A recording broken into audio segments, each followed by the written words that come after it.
Yo, what's going on, guys? Welcome back to the channel. So today I got something very special for you guys. It's a very fun deck.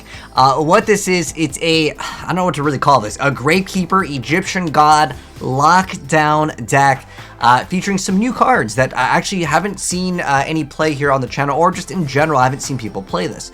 So what the goal is to do is get Convulsions of Nature and get Gravekeeper's Trap out on the board, and what that's going to make it do is anytime your opponent draws a card, when they do, you get to call out the card, and then they immediately have to lose out in the card. So it's kind of like a Yada lock, and if you're wondering, well, if they just keep on sending cards to the graveyard, they're just going to get extra bonus effects. Why would you want that? Actually, with the new Gravekeeper's Trap card, what you're going to be able to do is make it so as long as you control Exchange of the Spirit inside of the graveyard, your opponent can't activate card effects in the graveyard or special summon monsters from the graveyard. So then putting cards in the graveyard doesn't generally matter. There are certain effects that may be able to get around that, but you will also have some extra disruptions, which we'll get into. Now, for the Egyptian God, well, you got this card called True Name, which lets you declare a card. You get to add the card to your hand as long as you have Convulsion of Nature. It's like a free extra card. Or you can special summon one Divine Monster from your deck. That will allow you to get, obviously, some of the Egyptian gods. Obelisk being kind of one of the better Egyptian gods I've seen some play. Even in competitive Yu-Gi-Oh! Back when Frog was like a pretty, like, you know, meta-ish deck. Obelisk did see some play in higher level competitive Yu-Gi-Oh! Anyways, Obelisk, yeah, he's a great card. He's got 4,000. He can, you know, board wipe sometimes for that effect. But Convulsions of Nature, if you guys don't know what this card does, because I mentioned like it's required for the combo here, it flips the decks upside down. If you play on Dueling Network, Dueling Book, you know this card literally makes people rage quit because it's just so annoying to deal with. This card is just made for trolls, but in Yu-Gi-Oh! Pro it's much easier. But what happens with this card is it flips the decks upside down, and what happens with Gravekeeper's Trap is every single time they draw, you just get to name the card, and because everything's upside down, you know exactly what your opponent's going to draw, so you just tell your opponent the card, and they just lose it every single time. So what you need to do for this deck to actually function is basically activate Convulsions of Nature. And by the way, I just want to mention as a heads up, Convulsions of Nature is the card that you really need to get.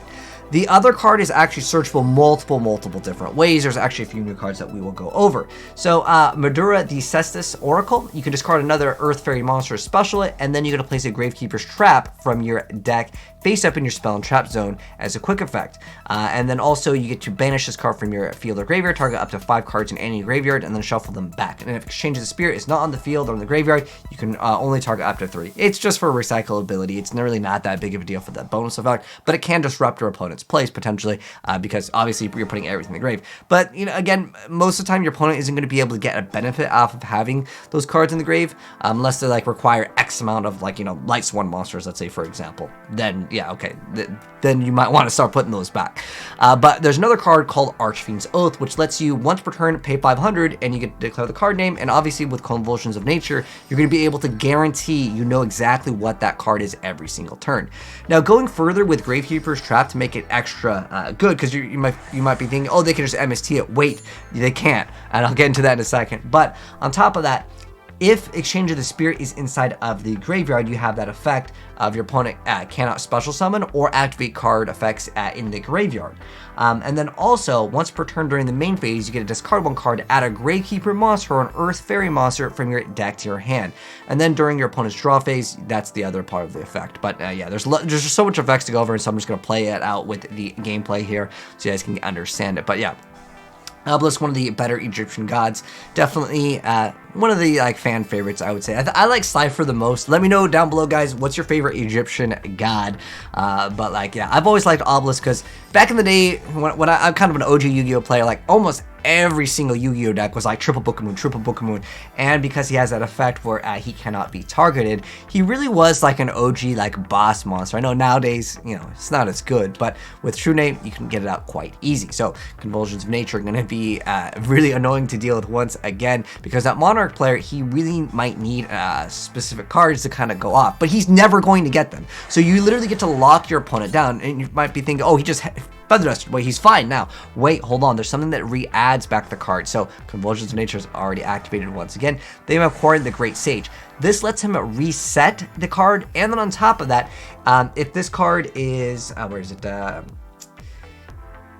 this card is normal summon, you get to set 1, and then it can be activated this turn. If this card is sent to the graveyard, you can activate this effect. Face-up traps you control cannot be destroyed by your opponent's card effects until the end of the next turn. So you can cycle through multiple copies because guess what? It's an Earth and Fairy, and you can recycle, getting about one of them per turn depending on what your circumstances are. Because let's you add a Gravekeeper monster or one Earth Fairy. So you can literally summon these and crash these into stuff, or just get them into the graveyard, however you get them, because it just has to, where is it? It just has to be sent to the graveyard. So you can recycle the Great Sage, so they cannot get rid of this card, so they will never be able to draw. That's, again, the goal of the deck, and I think it's cool. I like innovative, weird things, so big shouts to my homie Core for hooking me up with this. Like, I would never have thought of this. Like, I used to come up with, like, some really weird Yu-Gi-Oh ideas, and, like, I remember back in the day in Dueling Book, when we streamed it, like, we would just see how long it would take for people to quit against Convulsions of Nature. And there were people that would quit on you when they saw the card. They did not want to deal with it. And in this duel, you can see Convulsions of Nature not here yet, but it's going to show off some extra plays here. Because there is more plays to the deck than just that. There's obviously Prosperity, because you need to cycle through your deck. You want to absolutely get Convulsions of Nature. That's the one card that will be, like, not really searchable. Again, you have multiple ways to search out this card. You can search out the Earth Fairies, and yeah, it makes things a lot easier. There's also Iris Sword Soul. There's a lot of, like, tech cards, which we'll talk about once we go over, like, a deck profile over here. But it's just, like, a solid, like, very versatile card over here. We also have some of the Phantom Knight cards, because remember, you get to discard a card to add something.